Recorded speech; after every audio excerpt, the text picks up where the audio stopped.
अस्सलामुअलैकुम। सेठी से सवाल के साथ मैं हूँ सैयदा शनाज। मेरे साथ मौजूद है नजम सेठी साहब। अस्सलाम वालेकुम। नजम सेठी साहब, आज हम केमिकल फार्मूले की बात करेंगे। Chemical formula. केमिकल फार्मूला ऐसे समझ लें कि क्योंकि अब केमिस्ट्री लोगों की एक दूसरे से मिल नहीं रही, अच्छा। इदारों की एक दूसरे से केमिस्ट्री मिल नहीं रही, तो कोई ना कोई सलूशन तो कहीं ना कहीं से आएगा ना। पहले तो ये होता था कि इस्टेब्लिशमेंट और अदलिया जुडिशरी मिलकर खेला करते थे। अब जब आमने सामने हों तो फिर इसमें सालसी का किरदार अदा करने के लिए कोई पॉलिटिकल पार्टी आगे आएगी। और इस वक्त पॉलिटिकल पार्टी जो थोड़ा बहुत वजन रखती है जिनकी बात में, वो है नून लीग। नून लीग चाह रही है कि वो भी बात करें और फिर इस मामले में सदर को भी इन्वॉल्व कर लें। आप जानते होंगे कि वज़ीर आज़म के सियासी मुशीर जो मुकर्रर हुए, जिनके हवाले से आपने पेशगोई की थी कि उन्हें कोई ना कोई ओहदा दे दिया जाएगा, वो है राना सनाउल्लाह साहब। तो ये है राना सनाउल्लाह फार्मूला। ये 6 जजेस के ख़त वाला मामला जिसको लेकर इतना बिगाड़ पैदा हुआ, इस फार्मूले से ये जिन बोतल में बंद हो जाएगा? नहीं, देखिए, सवाल ये है कि ये फार्मूला पेश क्यों किया जा रहा है। फिर ये कि क्या इसके साथ will the genie be put back into the bottle. अच्छा, पेश क्यों किया जा रहा है? पेश क्यों किया जा रहा है? शायद सूरत हाल कोई ज़्यादा ही बिगड़ गई, जैसे आपने हाँ, बिल्कुल बिगड़ी है। आपने मायूसी का इजहार किया था। बिल्कुल बिगड़ी है और मायूसी का इजहार करना जायज़ है। अब सवाल ये है कि एक दिन एक अखबार में एक मजमून आता है, एक क्रेडिबल जर्नलिस्ट जिनके तल्लकात हर जगह पे हैं, वो ये लिखते हैं कि जी बड़े अफसोस की बात है कि इस्टेब्लिशमेंट के ऊपर इतना दबाव आ रहा है फ्रॉम द जुडिशरी और प्राइम मिनिस्टर और प्रेसिडेंट चुप हैं। वो क्यों नहीं मसले को हल करते? वो क्यों चुप हैं? अच्छा, क्योंकि दोनों इदारे जो हैं बड़े अहम इदारे हैं रियासत के, आपस में लड़ाई हो रही है, तो फिर सदर साहब और प्राइम मिनिस्टर को रोल अदा करें। ये क्या बात हुई कि इस्टेब्लिशमेंट को छोड़ दिया आपने? और वो जज हजरात लगे हुए हैं, तो इससे तो बहुत नुकसान हो जाएंगे। अच्छा। तो आप दोनों को भी तो चाहिए कोई पॉजिटिव रोल अदा करें। अच्छा, उसके बाद फिर राणा साहब का ये बयान आता है, ठीक, कि जी और कोई हल ही नहीं है सिवाय इसके कि हम लोग बैठ के इन दोनों इंस्टीट्यूशंस के दरमियान कोई समझौता कराएं, कुछ मुकमुका कराएं, कुछ ब्रिजेस बिल्ड करें, कुछ मिसअंडरस्टैंडिंग्स दूर करें। तो इसकी नौबत क्यों आई है? ये पहले भी तो जुडिशरी जो है वो हुकूमतों के ख़िलाफ़ जाती रही है जी। तो क्या उस वक़्त इस्टेब्लिशमेंट ने कोई रोल अदा किया कि जुडिशरी को रोका जाए? इनफैक्ट माजी में तो इस्टेब्लिशमेंट, जो माजी की इस्टेब्लिशमेंट थी, वो तो जजेस को उकसा के सियासतदानों के ख़िलाफ़ कार्रवाई करवा देती, एज अ टूल इस्तेमाल होती थी, टूल इस्तेमाल होती थी। तो अब मसला ये बना, मैं आपको बताऊँ क्यों ये बातें शुरू हो गई हैं। जो सियासी हुकूमत है, जाहिर है वो प्रेसिडेंसी और प्राइम मिनिस्टर एक ही अलायंस का हिस्सा है, तो दो अलग तो है नहीं। पीपल्स पार्टी और Noon league, they together in this. और जो एक्चुअल डील हुई है वो between peoples party and Noon league एक तरफ और एस्टेब्लिशमेंट दूसरी तरफ, डील तो ये हुई है। मगर दोनों पीपल्स पार्टी और एस्टेब्लिशमेंट और नून लीग ये फील कर रहे हैं, ये मैं अब आपको तज्ज़िया अपना दे रहा हूँ। अच्छा। वो ये फील करते हैं, मेरा ख्याल है, कि आपने हमें हॉट सीट पे बैठा तो दिया, मगर हॉट सीट तो बहुत ही हॉट है, इतनी हॉट है कि हम तो पता नहीं इलेक्शन आएगी, अवाम तो हमें जूतियाँ मारेगी। ऑलरेडी अगर अवाम को मौका मिल जाए तो जूतियाँ मारने के लिए तैयार है वो। और हमसे आप ये काम करवा रहे हैं। हाँ। हमें तो कोई मज़ा नहीं आ रहा। हाँ। ठीक है, हम पावर में आ गए हैं, मज़ा तो कोई नहीं आ रहा। हम तो अपनी सिफारिशें भी पूरी नहीं करवा सकते। हमारे पास लोग आते हैं जिसकी वजह से हम सियासतदान हैं कि हम लोगों के काम करते हैं, फिर लोगों से वोट दिलवाते हैं, फिर हम दफ्तर ऑफिस में आते हैं, फिर ऑफिस में आके हम छोटी मोटी इधर उधर की चीज़ें भी करते हैं, अपना रोज़मर्रा की चाय पानी का भी इंतज़ाम होता है। तो आपने तो सारा बंद कर दिया, पावर आपने सारी ले ली, जिम्मेदारी सारी हमारे पे ठोक दी। ये मैं कब से कह रहा हूँ। तो अब ये थोड़ी सी हलचल हो रही है शुरू दोनों पार्टीज के अंदर। अच्छा। कि जी ये क्या बात हुई कि पावर सारा आपके पास, कौन यहाँ लगेगा, कौन वहाँ लगेगा, हर चीज़ करने से पहले हमें आपको पूछना पड़ता है, हर चीज़। तो आप क्या करते हैं हमें बचाने के लिए? आप कोई कुछ करते हैं कार्रवाई कि हमें गाली ना पड़े? अच्छा। आप तो चुप करके बैठे रहते हैं पीछे, वो ठीक है नेशनल इंटरेस्ट ये वो वगैरह वो तो अपनी जगह पे है, मगर at the end of the day you are the national interest ना। तो अब इस बंदे को यहाँ लगाएं, नहीं पहले हमसे क्लियरेंस ले, वो काम है ऐसे ना करें ऐसे करें। और फिर जब ब्लो बैक आती है सीधी हमारे पे आती है, हमें गाली पड़ती है, हमारा वोट जाता है और आपको तो कोई कहने वाला कुछ नहीं। तो अब आपका और जुडिशरी का एक मामला शुरू हो गया, तो असी चुप करके बैठे देखने पे हूँ पता लग गया साढ़े नाल की होता है। जब आप हमें डिफेंड नहीं करते हाँ। तो हमारे साथ क्या होता है, तो अब आपको पता लग रहा है कि आपके साथ हो रहा है और हम आपको नहीं डिफेंड कर रहे। तो मेरा ख्याल है कि ये अब प्रेशर आया है वहाँ से, अच्छा, कि जी आप डिफेंड करें हमें, हाँ, मसला हल करें, दिस इज़ नॉट एक्सेप्टेबल। अच्छा, तो अब अगेन इन बेचारों के पास क्या चारा है? क्या चाह रहे हैं? कोई चारा नहीं, they have to obey orders. हाँ, अगर ऑर्डर्स नहीं ओबे करते तो इनका जो वो फ्रांसीसी का लफ्ज़ है raison d'être, a reason to be, तो फिर इनकी मौजूदगी का क्या फ़ायदा, किसको फ़ायदा? अच्छा, तो ये रेफरी का रोल प्ले करने जा रहे हैं। तो ये अब वो कह रहे हैं, एस्टैब्लिशमेंट कह रही है कि ओए उठो, हाँ, खड़े होकर सब डिफेंड करो। अच्छा, हम अच्छा, हम खुद तो नहीं कर सकते ना, हाँ, जाहिर है, हम तो खुफिया है ना, हाँ, मगर हमें तो डिफेंड करें आप, और you owe it to us, हम आपको लाएं। तो ਉਹ ਕੋ ਜਵਾਬ ਆਂਦਾ ਕਿ ਲੋ ਜੀ ਤੁਸੀਂ ਬੜਾ ਵੱਡਾ ਸਾਨੂੰ ਫੇਵਰ ਕੀਤਾ, ਤੁਸੀਂ ਤੇ ਇਮਰਾਨ ਨੂੰ ਵੀ ਤੁਸੀਂ ਲਿਆਏ ਸੋ ਤੇ ਸਾਡੀ ਠੁਕਾਈ ਕੀਤੀ ਸੀ ਤੁਸੀਂ ਉਦੋਂ, हाँ। ਤੇ ਹੁਣ ਤੁਸੀਂ ਫਸੇ ਸੋ ਤਾਂ ਸਾਨੂੰ ਤੁਸੀਂ ਲੈ ਆਏ ਹੋ। चलो थोड़ा अरसा तो उन्होंने देख लिया ना, हाँ। एंजॉय तो कर अब लिया मतलब एक दूसरे के season। खिलाफ कहने को बहुत कुछ है, हाँ। मगर दोनों जो हैं वो खौफजदा हैं एक ही पार्टी से, एक ही शख्स से, इसलिए वो बैठे हुए हैं इकट्ठे। और जैसे अपने प्रॉब्लम्स हैं वो उनके ना कौड़ा कुट कर लिया है, हाँ, ठीक है ना, ठीक तो है। कौड़ा कुट करके बैठे इस्टेब्लिशमेंट भी, हाँ। तो नून लीग भी, तो पीपल्स पार्टी। पीपल्स पार्टी बहुत कम, बिकॉज वो तो इस वक्त अच्छी पोजीशंस ले ली उन्होंने, जिम्मेदारी कोई नहीं है, वो तो जब पूरी काबीना में आएंगे तो फिर देखी जाएगी बात। मगर इस किस्म की सिचुएशन बनी हुई है, तो ये तो ये situation- कहा गया है कि हमें डिफेंड करें। अच्छा, अब राणा साहब का जो तजवीज़ है हाँ, उसमें ये वो चाह रहे हैं कि क्योंकि प्राइम मिनिस्टर तो खुद जुडिशरी के साथ इंटरेक्शन नहीं कर सकते, मगर president is the head of state. और पहले भी प्रेसिडेंसी के अंदर आर्मी चीफ और चीफ जस्टिस की मुलाकातें तारीख में हुई हैं। हाँ, आरिफ अलवी साहब भी तो कोशिश करते रहे आरिफ सुलह अलवी सफाई साहब ने की। भी की, मगर आरिफ अलवी साहब एक सियासी जमात के लिए करते रहे। अच्छा, और ये रियासत के लिए होगा। ये अब रियासत के लिए हाय, फर्क अच्छा। है, well done, well done, well done। क्योंकि ये तो रियासत के इदारे हैं, वो एक सियासी जमात के लिए उसको बेल आउट करना अच्छा, है, अच्छा। इसलिए उनकी कोई अहमियत नहीं थी। अच्छा, अच्छा, इस प्रपोजल की अहमियत है कि देखिए ये दो इदारे जो इनको लड़ना नहीं चाहिए, और प्रेसिडेंट साहब तुसी मेहरबानी करो तो चीफ ने भी बुलाओ चाहते तो चीफ जस्टिस ने भी बुलाओ, और दोनों को कहो कि यार एक नू कहो कि यार तुसी लोग मेहरबानी करके अच्छा, इतना ओब्वियसली इंटरवेंशंस ना किया करें। अच्छा। इस वक्त बड़ी सेंसिटिविटी हुई हुई है, आवाम भी बड़ी खिलाफ हुई हुई है, और तो अपने कमांडर्स, स्टेशन कमांडर्स वगैरह को हाथ हौली रखो यार, थोड़ा पीछे हटो, थोड़ा ना करो इस तरह। जजेस भी थोड़े मूड खराब है इनका। उधर चीफ जस्टिस कहे कि सर जी तुसी की करते पे हो, तुसी अपने लोगों को नहीं कंट्रोल कर सकते। इस तरह की गल्लां शुरू हो गई हैं तो फिर और भी बड़ी चीज़ें हो जाएंगी। फिर आपका ख्याल है बाकी लोग चुप रहेंगे, आपका ख्याल है कि इस हमाम में कौन कौन नंगा और कौन कौन नंगा नहीं है, तो फिर ये बातें चलेगी और फिर फेक न्यूज़ बनेगी, फिर प्रोपेगेंडा होगा, आप भी बदनाम होंगे, बदनाम होगी, सारी रियासत जो है बदनाम हो जाएगी। आप अपने जजेस को कहें कि ठीक है, I am looking into it, पीछे हटें, अच्छा, थोड़ी ये बयानबाजी बंद करें और ये कंटेम्प्ट करना और ये करना बंद करें, और इधर कहें कि आप भी समझाएं अपने लोगों को कि अब कोई ज़रूरत नहीं है अदालतों में जाना, जजेस के घर जाना, कोई ज़रूरत नहीं मीडिया को इस तरीके की ब्रीफिंग्स देना, थोड़ा सा पीछे हटें, बिकॉज ये इट्स गेटिंग थोड़ा सा समझाएं दोनों को। अच्छा, तो इज़ द आइडिया कि ये जो कॉन्फ्लिक्ट है this is not in anybody's interest. उसकी वजह एक ही है Ayesha, okay, at the end of the day judiciary का जो ऑर्डर है, all institutions of the state have to obey it, yes, है ना, yes, that is the constitution. अगर कोई इंस्टीट्यूशन ओबे नहीं करती तो that means they not obeying the constitution. इसका ये मतलब है फिर वो जो इल्ज़ाम लगता है एस्टैब्लिशमेंट के ऊपर कि आप तो कॉन्स्टिट्यूशन के पीस ऑफ पेपर समझते हैं जिसको फाड़ के पता नहीं कितनी दफ़ा पहले भी आपने फेंका है, तो अगर ये ऐसी बात है तो ये तो हम उड़ जाएंगे, सारी दुनिया हमें छोड़ जाएगी। हम तो अपने कॉन्स्टिट्यूशनल ऑर्डर के ऊपर हमारी थोड़ी बहुत जो रिस्पेक्ट रह गई है वो यही है कि वी आर अ डेमोक्रेसी और trying to be a democracy. और अब वो ज़माने गए कि जबकि बैरूनी मुल्क जो थे वो इस्टेब्लिशमेंट के साथ ही बात करना चाहते थे, क्योंकि वो इस्टेब्लिशमेंट उनके मकासद पूरे करती थी।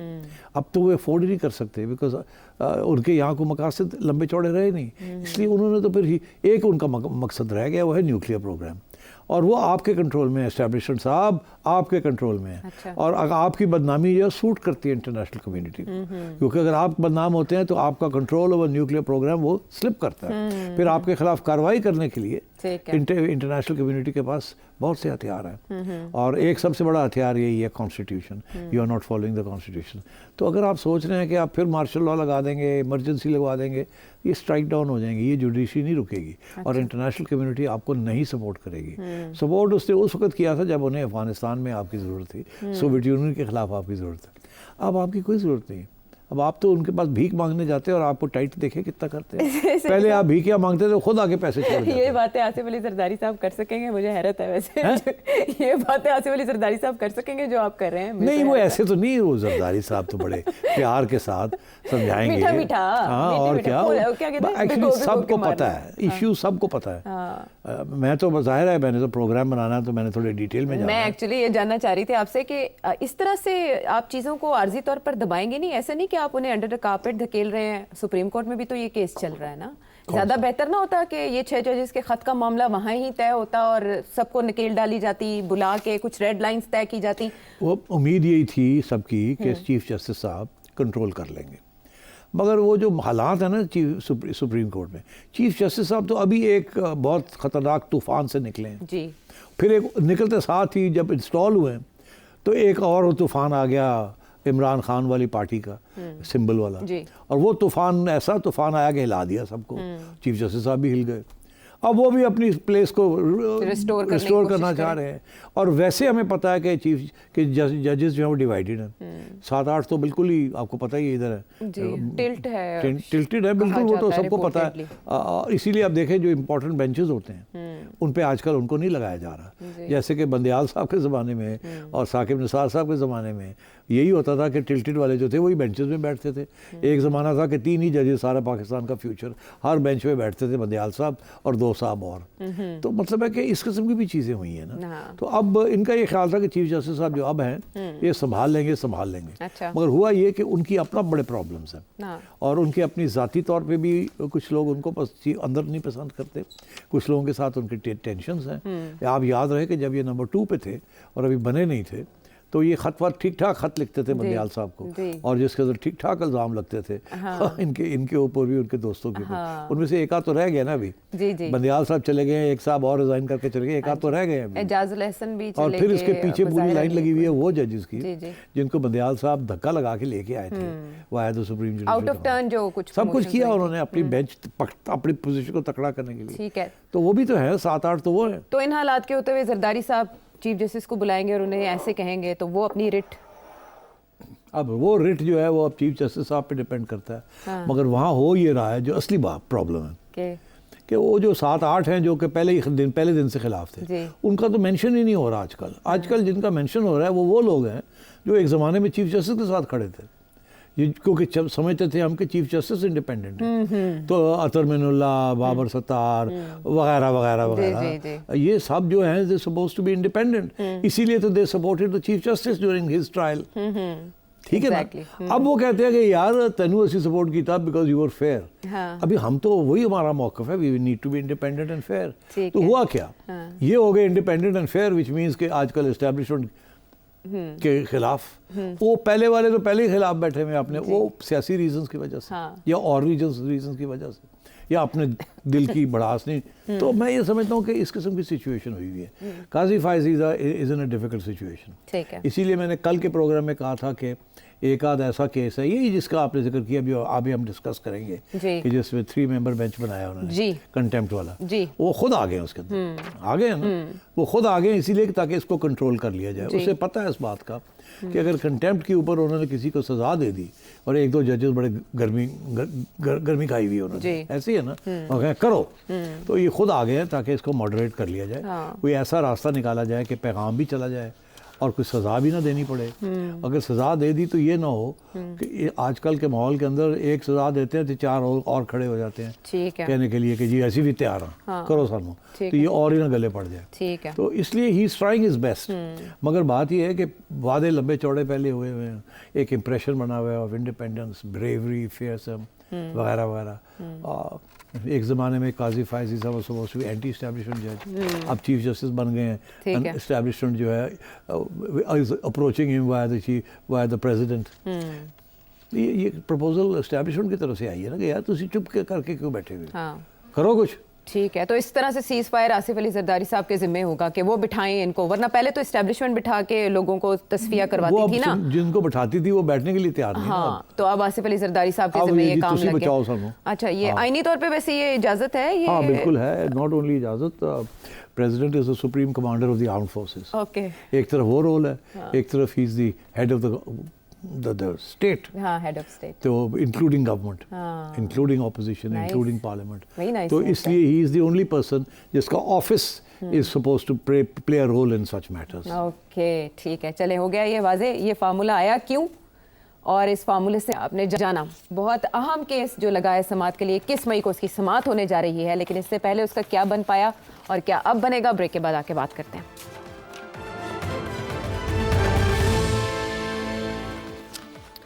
Welcome back to the show. Pakistan Tehreek Insaf में एक बार फिर तशवीश की लहर दौड़ चुकी है और इस बात का उन्होंने इजहार भी किया है कि एक केस जो कि इतने अरसे तक दबा रहा, 1 साल हो चुका है, पिछले साल 10 मई को उस केस में जो 3 रुकनी बेंच था उसमें से 2 जजेस का फैसला जो था वो वेबसाइट पर अपलोड किया गया था और कुछ मिनट के अंदर अंदर उतार लिया गया था। एवरीवन नोज़ मुबैना बेटी छुपाने का ये केस है जो इस्लामाबाद हाई था, लेकिन पाकिस्तान तहरीक इंसाफ को ये तशवीश है कि नए सिरे से इसे समात के लिए जो मुकर्रर किया गया है ये बानी PTI को नाहक जेल में रखने का मंसूबा है और अब एक नए मुकदमे से उम्मीदें वाबस्ता की जा रही हैं। उन्होंने एक बार फिर रिलेट किया ऐसे जजेस पर जो प्रेशर है उससे कि जजेस पर दबाव के इंकिशाफ के बाद कार्रवाई आगे बढ़ाने का कोई कानूनी और अखलाकी जवाज बाकी नहीं।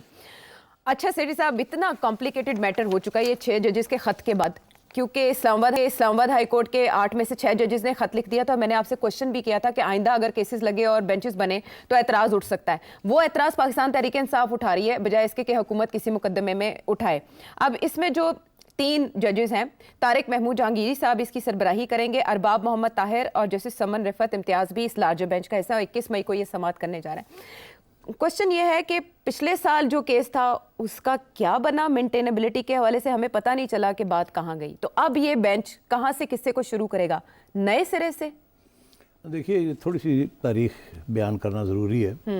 2018 में जब इलेक्शन होने जा रही थी तो एक पिटिशनर ने ये कहा कि खान साहब ने डिक्लेयर नहीं किया अपने नॉमिनेशन पेपर्स में कि उनकी एक बेटी है, उसको डिक्लेयर नहीं किया उन्होंने, क्योंकि सब डिक्लेयर करना पड़ता है कौन बेटा कौन बेटी है। जी जी।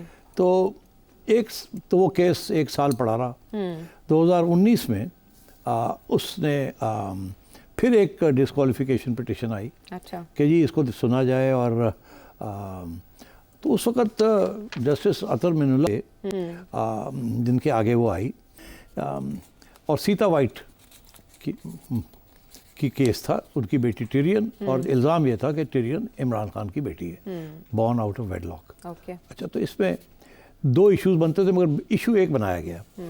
2 इश्यूज़ कौन से बनते थे? एक इशू ये बनाया गया कि आपने डिक्लेयर नहीं किया, ठीक है।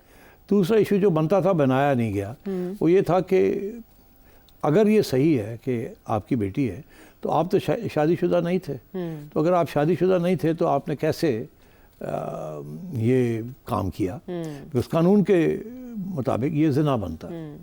तो वो जिना का केस नहीं बनाया। अच्छा। केस जो बनाया था वो बनाया था बेटी छुपाने का, बेटी छुपाने का। तो अतर मिनुल्लाह साहब ने वो जो जजमेंट थी, मुझे याद है आज तक वो जजमेंट, मैं थोड़ा हैरान भी था कि भाई उन्होंने बेसिकली ये कहा कि ये ज़ाती मामलात जो हैं ये हमारे आगे मत लाया करें, और फिर उन्होंने कुछ शायद कुरान की आयतें कि ऐबों पर पर्दापोशी करनी चाहिए, कि ऐसी चीज़ हो तो पर्दापोशी करनी चाहिए। जी। तो मैंने दिल में सोचा वाह वाह, मतलब है हर चीज़ से ऐसी पर्दापोशी करिए। हर किस्म की जो हम ज़ाती तौर पे गुनाह करते हैं उसके ऊपर पर्दे ही डालने चाहिए, क्योंकि दुनिया में ये असूल नहीं है कहीं भी। दुनिया में असूल ये है कि पब्लिक ऑफिस होल्डर उसकी कोई ज़ाती इशू नहीं होता, हर इशू पब्लिक होता है। आपको पता है वेस्टर्न डेमोक्रेसीज में having sexual relations outside marriage is not a crime, मगर morally it is seen to be a crime. Okay, morally तो जैसे Bill Clinton and Monica Lewinsky वो गए अपनी सदारत से, जी उनके ऊपर बन गया था कि president should not do such things, ठीक। मगर crime it was not a crime. But उन्होंने झूठ भी बोला था ना, तो वो सेकंड इशू बन गया ना, झूठ बोलना सेकंड इशू बना। इशू पहला ये था कि अगर वो तस्लीम कर भी लेते, अब इलेक्शन से पहले वहाँ अमेरिका में या यूके में अगर पता चल जाए कि फलाने फलाने का एक अफेयर हो रहा है, जी, और अफेयर का मतलब ये होता है कि आप आउटसाइड मैरिज कर रहे हैं, तो वो आम आवाम जो है वो समझती है कि ठीक है हम तो कर सकते हैं, हम तो पब्लिक ऑफिस नहीं कर रहे हैं, मगर पब्लिक ऑफिसर जो है उसको ऐसे नहीं करना चाहिए, मगर कानून नहीं रोकता। तो वहाँ तो बहुत बड़ा इशू है कि there is no such thing. इसीलिए मीडिया जो है वहाँ का वो सारा वक्त सेक्स की स्टोरीज लगती रहती हैं कि फलाने ने ये कर लिया फलाने के साथ और फलाने ने ये कर लिया। तो वो मॉरल इशू होता है, it's not a criminal issue. हमारे कानून के अंदर इट्स अ क्रिमिनल इशू। अच्छा, तो खैर वो क्रिमिनल डायमेंशन नहीं टेकअप किया गया, ठीक है, और ये कहा गया कि ये ज़ाती मामला उन्होंने नहीं डिक्लेयर किया, तानू की फर्क पैदा है ना से। तो मैं समझता हूँ ना वो जो फैसला था मेरे मुताबिक वो ना कानूनी था ना मॉरल था, वो दोनों ना इधर का था ना उधर का था। कि अगर नहीं डिक्लेयर किया तो फिर इशू बनता है कि अगर वो आपकी बेटी है तो आपको डिक्लेयर करना चाहिए था, और कैसे प्रूव होगा कि आपकी बेटी है ये नहीं बेटी, उसके लिए वेज ऑफ प्रूविंग इट। तो वो प्राइवेट मैटर नहीं है, it becomes a public matter. चाहिए ये था कि अगर ऐसी चीज़ थी तो अदालत को चाहिए था कहना पिटिशनर को कि आप कैसे कहते हैं कि शी इज हिज डॉटर, कोई एविडेंस है तो लेके आए, अगर एविडेंस नहीं है तो उन्होंने फिर कुछ नहीं छुपाया। तो मगर ये नहीं कहा, उन्होंने कहा कि तो गल्ला ही नहीं करनी चाहिए, चलो बाहर निकलो। तो मैं उसी वक्त भी मैं हैरान हुआ था कि अतर मिर्ज़ा ने ये जो लाइन ली है ये सस्टेनेबल नहीं है, आगे भी जाके ऐसे केसेस बन सकते हैं। तो फिर आप क्या करेंगे किसी और के खिलाफ, कहेंगे जी ये प्राइवेट मैटर है। प्राइवेट मैटर नहीं होता, जहाँ कानून आ जाए वहाँ प्राइवेट मैटर नहीं होता। तो फिर ये प्राइवेट मैटर होता तो जिना ऑर्डिनेंस ही ना होता, हुदूद ऑर्डिनेंस ही ना होते, प्राइवेट मैटर है वो, तो सारा कुछ ही प्राइवेट लाइफ के साथ है ताल्लुक। बिल्कुल, आपने मिसाल बनना तो मैं अब वो हुआ ये कि वो तो खत्म होगी बात जी। मगर अब ये बात फिर बाहर आ गई है। अब फिर वो डिस्क्वालिफिकेशन की बात जो है वो एक नया पिटिशनर बन गया, कोई आ गया है, क्योंकि उस वक्त वो उन्होंने कहा था ये मेंटेनेबल नहीं, फेंक दिया था बाहर। मोहम्मद साजिद नामी शहरी आए थे, पहले तो हाफिज एहतशाम थे, फिर मोहम्मद साजिद। अब क्योंकि अब आया इशू कि ये पिटिशन मेंटेनेबल है या नहीं है, ठीक। पहले तो उन्होंने कहा छोड़ दो, अब डिस्कस नहीं करना, फजूल बात है, ये है मेंटेनेबल ही नहीं है, ख़त्म। ओके, अब फिर आ गया जी मेंटेनेबल है या नहीं है। तो उसके अंदर जो अभी लेटेस्ट पोजीशन जो आई है वो यही आई है कि जी 2 जजेस तीन का बेंच बना जी, जी। 2 जजेस ने कोई फैसला किया कि ये इसको नहीं मेंटेनेबल ही नहीं है, ये पिटिशन बाहर निकालो इसको। चीफ जस्टिस साहब का क्या राय थी जी, वो राय सामने नहीं आई, और इन्होंने अपनी जजमेंट्स जो है वो वेबसाइट पे लगवा दी। ठीक, जाहिर है कि लगवाई है, ऐसे तो नहीं लगती ना। तो अब सवाल ये बना कि क्या दो जजेस without the approval of the supreme court way chief justice, क्या उनकी राय जो है वो जजमेंट बनती है कि नहीं बनती। अब ये इशू बन गया, और मेरा ख्याल है जो फैसला ये हुआ है हम नया बेंच बनाएंगे इस्लामाबाद हाई कोर्ट में, हाई कोर्ट में, और हम ये नया बेंच बना के we will look into it, and chief justice खुद बैठे और 2 नए जजेस ले लें, उनमें से एक पुराना ले लें पाए, और इसको सबसे फिर से री एग्जामिन किया जाए। ठीक है, तो ये इस किस्म की चीज़ अब बनी है। मैं समझता हूँ ये उसी वक्त हल हो सकता था, मगर क्योंकि इतना सख्त प्रेशर था उस वक्त, पूरा एक इमरान प्रोजेक्ट चल रहा था, तो उस इमरान प्रोजेक्ट को कैसे डीरेल किया जा सकता था इस किस्म की चीज़ के साथ। और अभी भी मैं समझता हूँ कि ये तो 1 सेकंड की गेम है ये। अच्छा, क्योंकि एविडेंस तो पड़ी हुई है ना कैलिफोर्निया में, और यहाँ भी लोगों के पास पूरी एविडेंस। लेकिन उस एफिडेविट में तो सिर्फ कस्टडी की बात है ना, और ये नहीं है कि ये उनके वालिद हैं। ये तो आप कह रहे हैं ना। हाँ। तो जो वहाँ का कानून के मुताबिक अगर कस्टडी का इशू था तो क्या बयान हुए वो कॉन्फिडेंशियल रहा है ना। तो जब ये बात आएगी तो फिर निकलेगी, कैनवस बहुत वसी हो जाएगा, तो फिर निकाले ना, तो क्लियर करें। चले देखते हैं। कस्टडी का इशू था, सेक्स आउटसाइड मैरिज का इशू नहीं था, और वो मेरी बेटी नहीं है, उसका डीएनए जो है मेरा नहीं है। मगर वहाँ तो ये इशू बना ना कि डीएनए चेक करें। जी जी, जब डीएनए चेक किया तो एस्टैब्लिश हो गया कि खान साहब का डीएनए और बेटी का डीएनए इज द सेम। अच्छा। तो ये भी तो एक इशू बना हुआ है ना। तो जो लोग इसके पीछे पड़े हुए हैं खान साहब के, वो तो डीएनए ले लेके फिर रहे हैं ना। अच्छा। क्योंकि वहाँ हाँ। कस्टडी वाली बात अलग थी और डीएनए वाली बात अलग थी। अच्छा। तो बहरहाल I don't want to go into the details. Okay. I think ये मेरा काम नहीं है ना आपका कोर्ट का काम है ये। अब कोर्ट अगर इसको हाँ। देखता है हाँ। तो कोर्ट दो चीज़ें कर सकता है, या तो ये कहे कि हम नहीं सुनना चाहते, जिस किस्म का मूड है उनका, खान साहब को बचाना है एट एवरी कॉस्ट। दूसरा ये है कि मंगवा ले रिकॉर्ड वहाँ से, देख लें क्या है क्या नहीं है, और उधर कोई लूप होल मिलती है तो खान साहब के हक में दे दे। अच्छा। मगर देखिए सारी दुनिया इस चीज़ को एक्नॉलेज करती है, मगर that's not good enough. Okay. तो डीएनए एविडेंस है वहाँ। फिर ये है कि आप यहाँ कोई खड़ा होकर कहेगा हम तो इस्लाम में डीएनए मानते नहीं है, हम तो ये नहीं मानते, हम तो वो नहीं मानते, तो ये फिर बात चलेगी आगे। हाँ, ये भी कहा गया है अदालती फैसलों में कि मर्जी के बगैर डीएनए नहीं करवाया जा सकता। इतने अरसे से केस चल रहा है तो वो किसी मंतकी नहीं पहुंचा। इस्लामाबाद हाई कोर्ट इसे वंस एंड फॉर ऑल क्या तय कर पाएगी या नहीं। मगर और इशू है जी, जो इशू छोड़ गया हूँ मैं पीछे, हाँ। इशारा करके, आपने भी नहीं उठाया। क्या, कौन सा? वो जिना का इशू है। जी जी, अच्छा। वो ये नहीं, डीएनए का इशू नहीं है। हाँ, डीएनए का इशू नहीं वो है। तो आपने जाती जिंदगी और जाती अमाल, तो वो तो कानून बड़ा क्लियर है कि अगर आपकी आप शादीशुदा नहीं है और आप कोई सेक्सुअल शादी के बगैर जिनसी ताल्लुक रखना इस्लाम में ममनू है, जाहिर है, संसारी है, उसकी पूरी पनिशमेंट है जी, संसारी पूरी, उसके लिए पूरा कानून है, हदूद और शरिया, और वो हमारा कानून का हिस्सा है। जी। तो फिर उधर अगर आप जाएंगे तो और भी मसले बन जाएंगे। हाँ। तो उधर कुछ जाने के लिए सब डरते हैं, उधर जाने के लिए। अच्छा, वैसे सिट साहब, ये बार बार केस उठता रहा तो कभी हद तक इज्जत का दावा किया है इमरान खान साहब ने इस मामले को लेकर किसी पे, आपकी तला में? नहीं किया। अच्छा, नहीं किया, ओके, बस अब छोड़ ठीक देना है। वो एक्चुअली मैं जो अगला मामला आपसे डिस्कस करना चाह रही थी वो हद तक के इज्जत के कानून का ही है, जिस मामले को लेकर पंजाब में बहुत बहस हो रही है और इतवार तक तो इस पे तजावीज़ मांगी गई हैं स्टेक होल्डर से, लेकिन उससे पहले मुशावरत नहीं की गई जब ये मुसवदा मंजूर किया गया। इसकी वजह क्या बनी और इसकी तफसीलात क्या, ब्रेक के बाद आके जानते हैं।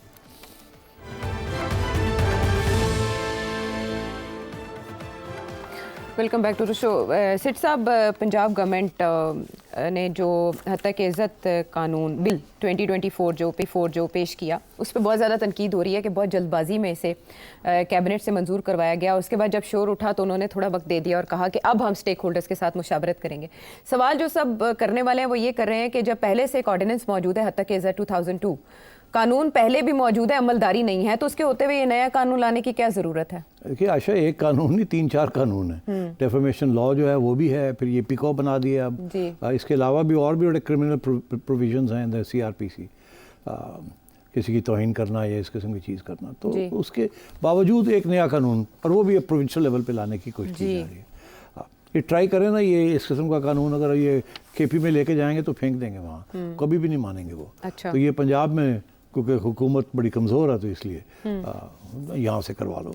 इसके पीछे इस्टेब्लिशमेंट है, क्योंकि सबसे ज़्यादा इस वक्त जो फेक न्यूज़ आ रही है वो इस्टेब्लिशमेंट के बारे में आ रही है, और हमें पता है कहाँ से आ रही है, किस किस्म के लोग वो कर रहे हैं। तो ज़ाहिर तकलीफ़ तो हो रही है, और ये जो जिस किस्म की फ़ेक न्यूज़ है बड़ी ख़तरनाक है और बहुत गलत है। तो गुस्सा तो है कि ये इसको रोकना चाहिए, और ख़ुसूसन ये सोशल मीडिया पे ज़्यादा है। ठीक है।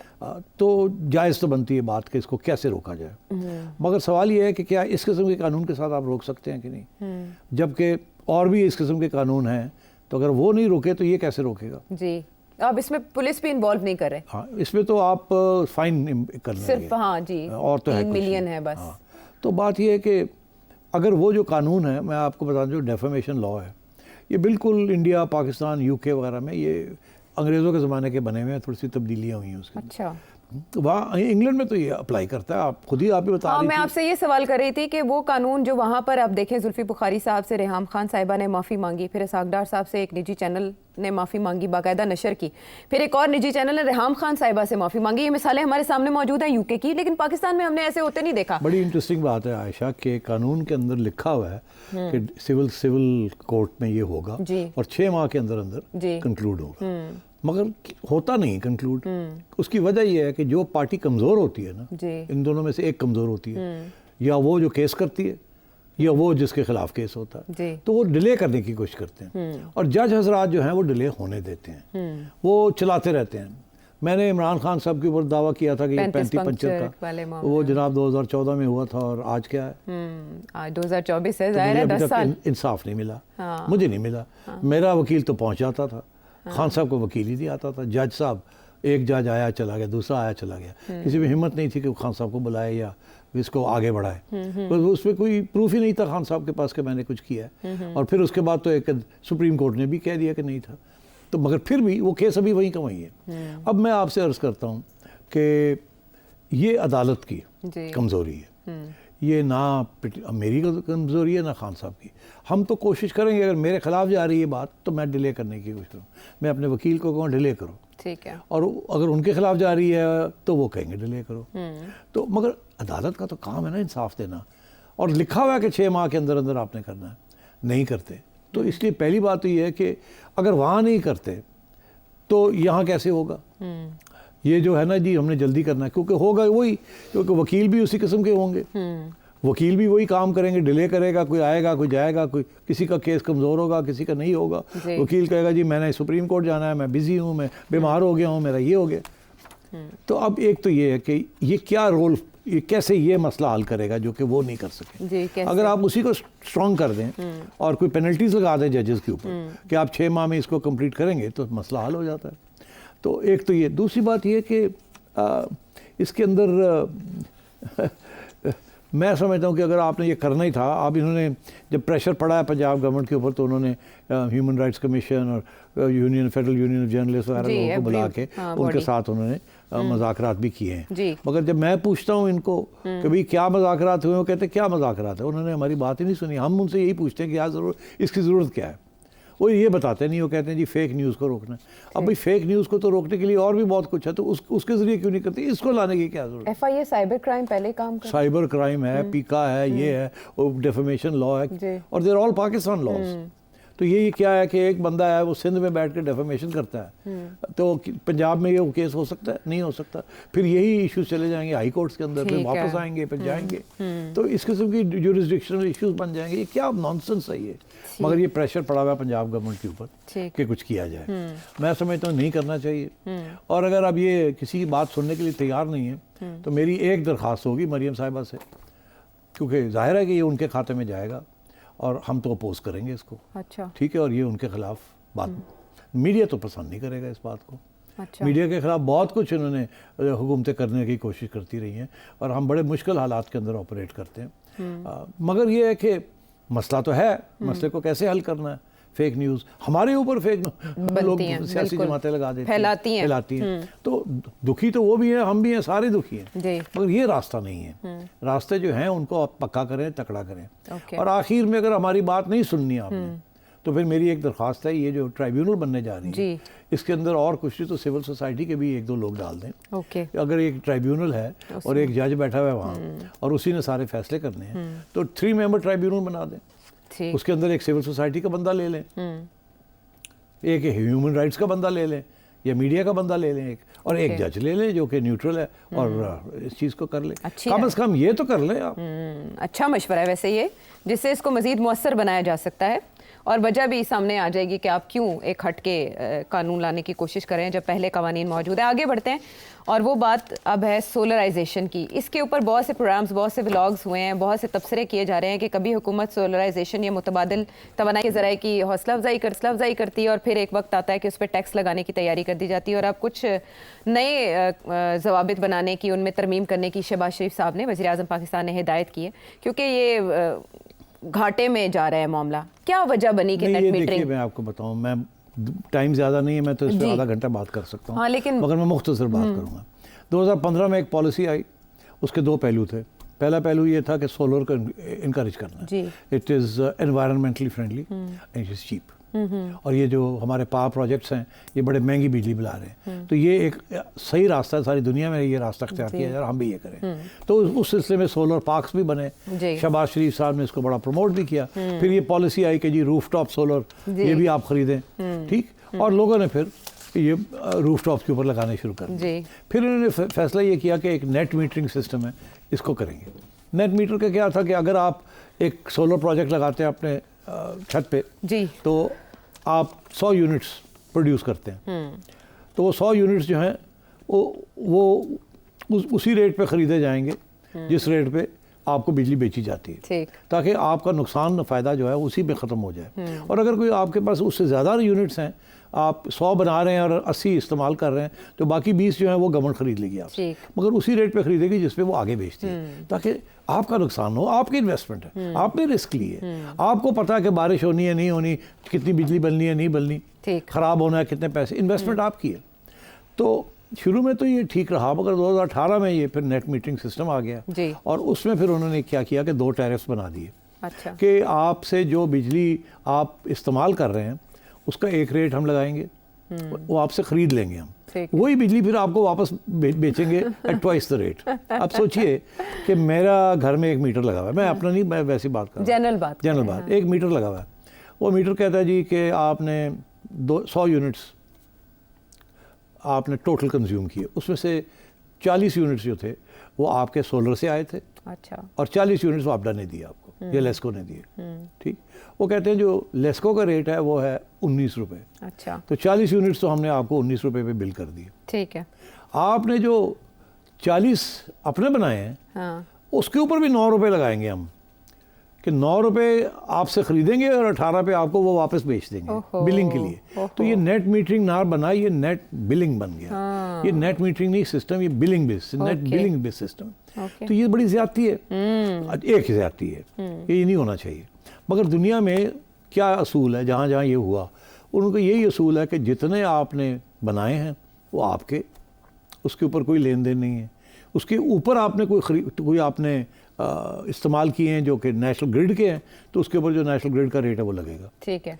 तो यहाँ तो ये है कि वो आपसे जितने आपने बनाए हैं वो आपके बिल में डाल देते हैं, फिर आपको उसकी आधी पेमेंट कर देते हैं और बाकी आपके खाते में डाल देते हैं। कान को दूसरी तरह से पकड़ लेते हैं। ये ज्यादती है, ऐसे नहीं होना चाहिए। अच्छा, अब जो आर्ग्यूमेंट है वो ये दी जा रही है कि जी देखिए ना, ये तो अमीरों ने लगा लिए और गरीबों के लिए तो बड़ा हाई रेट लग रहा है, कैपेसिटी चार्जेस का भी तो वो सारा कुछ हो रहा है। तो फिर ये तो बड़ा अमीरों के लिए फ़ायदा हो गया और गरीबों के ऊपर डज लग गई है, बिकॉज ये अमीर अपनी बिजली बना रहे हैं और जो हमारे पास एक्स्ट्रा बिजली है वो फिर हमें गरीबों पे देनी पड़ती है और वो फिर ये हो जाता है, ज़्यादा रेट्स हो जाते हैं। इसका जो जवाब है वो ये है कि यार, एक साहब है, उन्होंने कहा कि ये कोई जवाब नहीं है। आपने जो दूसरे जो बिजली खरीद रहे हैं आईपीपी से, मसला आपका वहाँ है, उसको जाके वहाँ हल करें आप। तो साढ़े खाते क्यों तो मुआहदे लिख के दिए हैं, मुआहदे लिख के दिए और आप अरबपति बना दिए आपने आईपीपी वाले। तो ये खत्म नहीं हो सकते मुआहदे? मतलब है वहाँ ये जी अग्रीमेंट हुई हुई है जी, ये हुआ हुआ है वो हुआ हुआ है, तो अब छोड़े वहाँ की बात। अगर जो भी है तो ये बोझ उन पे नहीं आना चाहिए जिन्होंने अपने पैसे लगा के इन्वेस्टमेंट की, क्योंकि आपकी एक पॉलिसी थी। ठीक है। दूसरी बात ये कि ये कोई सोशलिज्म की आर्ग्यूमेंट नहीं है, ये तो ऐसी आर्ग्यूमेंट है कि जी देखिए अमीर लोग लगा रहे हैं और उनको फ़ायदा हो रहा है। तो फिर ऐसे है कि आप बड़ी गाड़ियां जो है ना इस मुल्क में चलती, सड़कें तो गवर्नमेंट बनाती है ना सारी, ज़्यादातर तो बड़ी बड़ी गाड़ियां चलती है ना, बेचारे मोटरसाइकिल वाले पेट्रोल का वही रेट देते हैं जो गाड़ी वाले देते हैं। तो फिर गाड़ियां बैन कर दें या गाड़ियों को कहें कि आप मोटरसाइकिल के लिए ये रेट है और आपके लिए ये रेट पेट्रोल का। ठीक है। तो ये अगर ये आर्ग्यूमेंट आपने करनी है तो 1000 किस्म की जगह हैं जहाँ अमीरों का फ़ायदा और गरीबों का नुकसान है। तो ये कोई आर्ग्यूमेंट नहीं है कि जी ये तो जी अमीरों गरीब, अमीर जो है वो सस्ता उसको बिजली मिल रही। अरे भाई, वो इन्वेस्टमेंट कर रहा है। कल को आप कहेंगे आपने घर क्यों बनाया, वो कहेगा मैंने अपने टैक्स पे करके पैसे बनाए। वो कहें नहीं, ये तो अमीरों का घर है, ऐसे ज़्यादा टैक्स लगाओ, वो छोटे घर पे कम लगाओ, बड़े पे ज़्यादा लगाओ। तो मतलब ये दिस इज़ नॉट राइट, ऐसे नहीं होता दुनिया में। इफ यूनिफॉर्म पॉलिसी यानी एक मिसाल है। शरीफ साहब को चाहिए कि ये ब्यूरोक्रेट्स की बातों में मत आए। ये सिर्फ केस जो है कि टोटल इस वक्त सोलर एनर्जी जो प्रोड्यूस हो रही है वो 450 मेगावाट्स हो रही है सारा प्राइवेट सेक्टर के अंदर। अच्छा। ये कायदे आज़म प्लांट है, सोलर प्लांट्स हैं, लोगों ने बना लिए हैं 50-50 मेगावाट्स के, 100 मेगावाट्स। और ये जो घर वाले हैं इनका टोटल जो प्रोड्यूस कर रहे हैं वो 80 मेगावाट है। अच्छा। 350-400 बाकी कंपनीज बना रही हैं, उनके लिए बेहतर रेट्स हैं जी। तो घर वालों के लिए जो है ना उनके ऊपर डज लगाने लगे। वहाँ उनको फिर भी अभी सहूलतें दी जा रही हैं। अच्छा। किसी को ज्यादा पैसे दिए जा रहे हैं उनके जो वो प्रोड्यूस कर रहे हैं, मगर घर वाले जो प्रोड्यूस करते हैं उनको कम पैसे दिए जा रहे हैं। तो अर्ज ये है कि ये सिर्फ 80 मेगावाट के ऊपर ये सारा ड्रामा हो रहा है। उसमें से सिर्फ 20 मेगावाट ऐसे हैं जो कि घर वाले इस्तेमाल नहीं करते, एक्सपोर्ट करते हैं। ठीक है। तो मैं ये समझता हूँ ये मार्जिनल केस है, ऐसे ना करें। ये रेट दुनिया का जो असूल है उसको रहने दें। जितनी प्रोड्यूस बंदा करता है वो उसका हक है, वो उसको खा वो एक्सपोर्ट करे किसी को। फॉर एग्ज़ाम्पल मेरे घर के साथ एक झुग्गी है, मेरे पास 100 मीटर 100 मेगावाट्स है, ये सॉरी 100 किलोवाट्स है, मैं उसमें से 80 इस्तेमाल करता हूँ, 20 मेरे पास एक्स्ट्रा है। ठीक है, मेरे से ना लें गवर्नमेंट, अगर मुझे इजाज़त दें मैं गरीबों को दे दूँ, ठीक है। मगर नहीं, वो लेना हमने और आपको चार्ज करना है। हाँ, तो ऑप्शंस ये इस अगर किस्म अगर की- नेक नियति इस हो। किस्म की गंदी ब्यूरोक्रेटिक पॉलिसीज, ब्यूरोक्रेट्स का काम होता है कि अपने प्रिटेंड करना हमने बड़ी को तीर मारा है, ठीक है, तो ये बिल्कुल नहीं होना चाहिए। तकिया ना शहबाज करे इस शरीफ पर। साहब को चाहिए, अवाम दोस्त पॉलिसीज हाँ बनाएं, चाहिए बिल्कुल। कि इसको बिल्कुल ना चेंज करें। हाँ। और अगर करना है और कोई चारा नहीं है तो जो चीज़ हो चुकी है उनको ना पिनलाइज करें, आगे नई पॉलिसी बना दें कि अब जो लगाएगा उसको पता होना चाहिए कि ये नेट मीटरिंग रेट होगा, ऐसे होगा, ऐसे होगा, आप देख लें, आपका बारे में आता है आप लगा लें, नहीं बारे में आता ना लगाएं। ठीक वो है। जिन्होंने इन्वेस्टमेंट्स की हुई हैं उनको तो पिनलाइज आप मत करें ना ना, करें पॉलिसी कि चलते पछताएं। चलते तो ना चेंज कर देना, लोगों ने इन्वेस्टमेंट्स की हैं। बिल्कुल, देखिए ना, ये और एक आपको पता मिसाल है, है। हमेशा मैं यही कहता हूँ हाँ। कि पॉलिसी कंटिन्यूटी बड़ी बहुत important होती ज़रूरी है, यही मेरा नुक्ता था। प्रोग्राम एंड करते हैं, पॉलिसी का तसल्सल न होने की वजह से कैसी पेचीदगियां पैदा हो सकती हैं कि उसकी वजह से कुछ अरसे के बाद मसाइल उभर कर सामने आते हैं जिनको हुकूमत फिर हल करने में माजूरी शो करती है। आप अगर कोई सवाल पूछना चाहें सेठी साहब से, आपके सामने है नंबर। अगले प्रोग्राम तक के लिए हमें इजाज़त दें। Thank you. Thank you.